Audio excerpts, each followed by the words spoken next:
Hare Krishna, Namaste.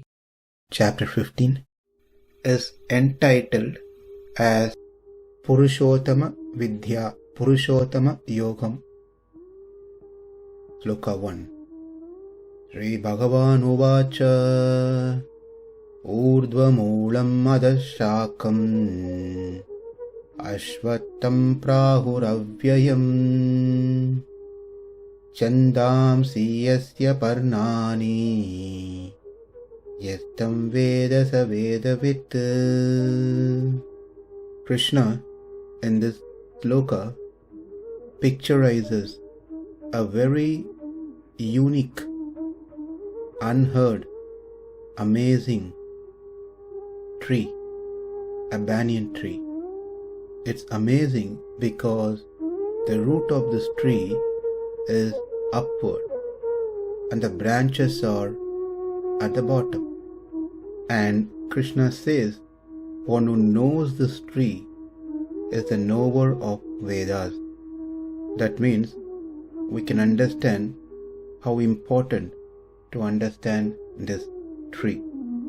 This whole chapter is based on understanding of this tree. Therefore, we will be spending some time on this tree to understand it from different angles. Before we enter into the Sloka, let's have a quick overview of these 20 slokas that's coming up in this chapter. Sloka 1 to 6 talks about transcending from material world to spiritual world by detachment and surrender. From 7 to 11, transmigration of living entities from one body to another body, how they struggle is being explained. From 12 through 15, appreciating Krishna's position as our maintainer in this world. 16 through 18, summary of the Vedas and Vedantas is explained. And finally, the last two slokas, 19 and 20, knowing Krishna means knowing everything. Knowing Krishna, one engages in his bhakti. Whoever understands this will attain knowledge, realization and perfection. This is what we are going to study in this chapter in 20 slokas. With that said, let's go ahead and understand the meaning of the sloka.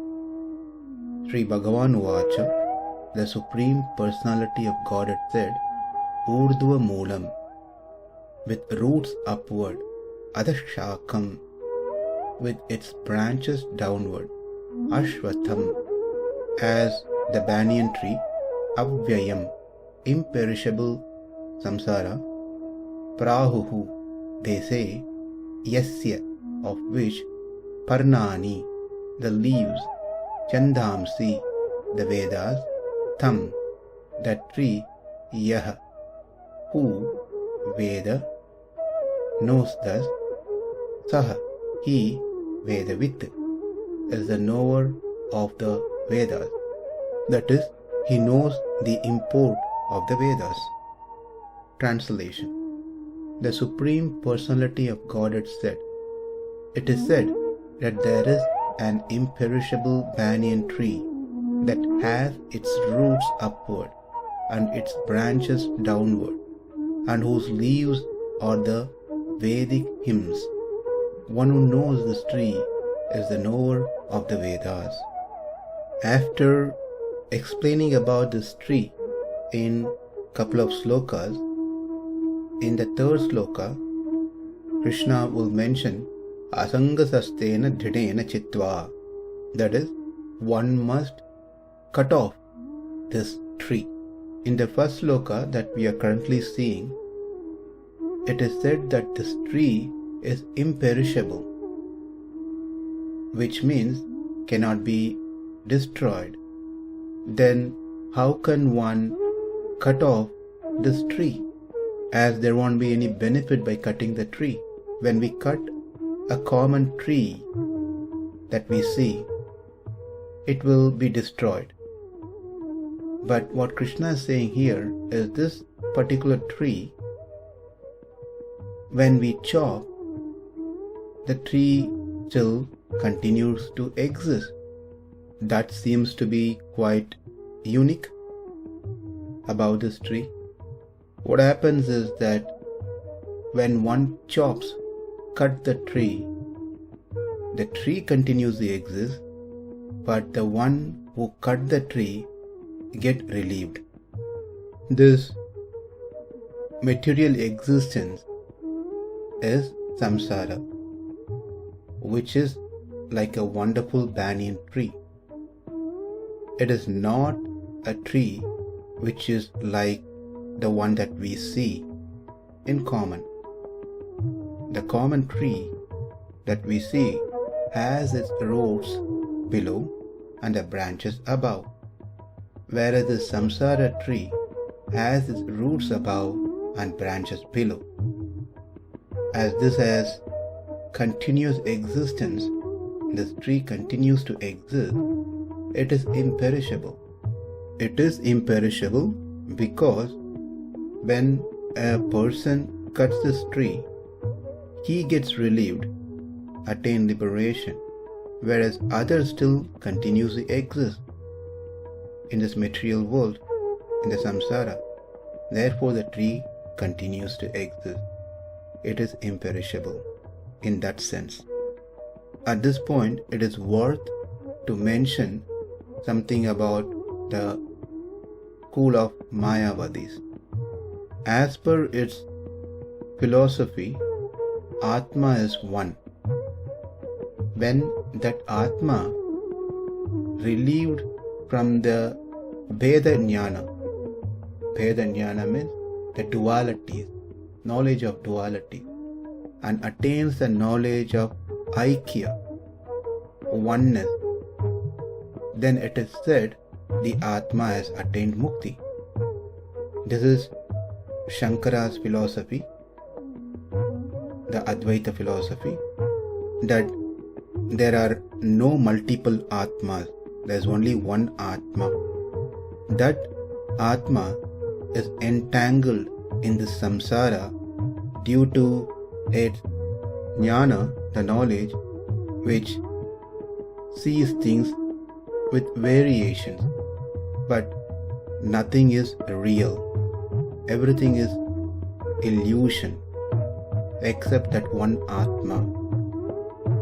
Therefore, when the illusion is gone, the illusion of seeing many things is gone, veda-jnana is gone, he attains the aikya-jnana, that there is only one, that is Atma, which is the absolute truth.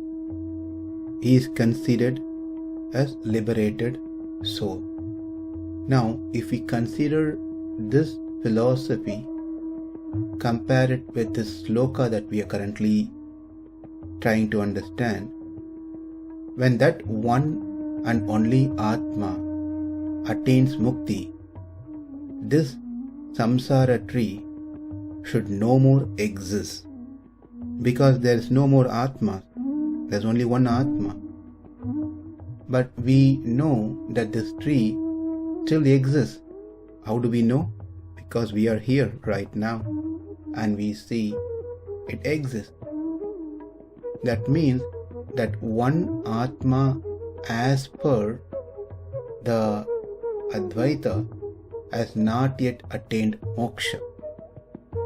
If that Atma has attained moksha, none of these things that present should exist. The tree must have completely gone, perished. So the bottom line is that as per the Mayavada philosophy, if we apply that, no one until today has attained moksha. Whoever is teaching Mayavada philosophy as himself has not attained moksha. How do we say that? Because the samsara exists. If that person who promotes, teaches, preaches Mayavada philosophy has attained moksha, then we should not see the samsara. This tree must have completely been gone, perished. But such confusion are not present in our actual teaching. We are in this samsara tree. When I cut this tree with the axe of detachment, it is I alone who get liberated from this samsara tree, which means that samsara tree still continues to exist for others, as there are many more jivatmas, the conditioned soul, exists in the samsara. How is that knowing the tree is knowing of Vedas? As we saw, this tree represents the samsara. When we know the samsara is full of faults, we will develop a detachment towards that.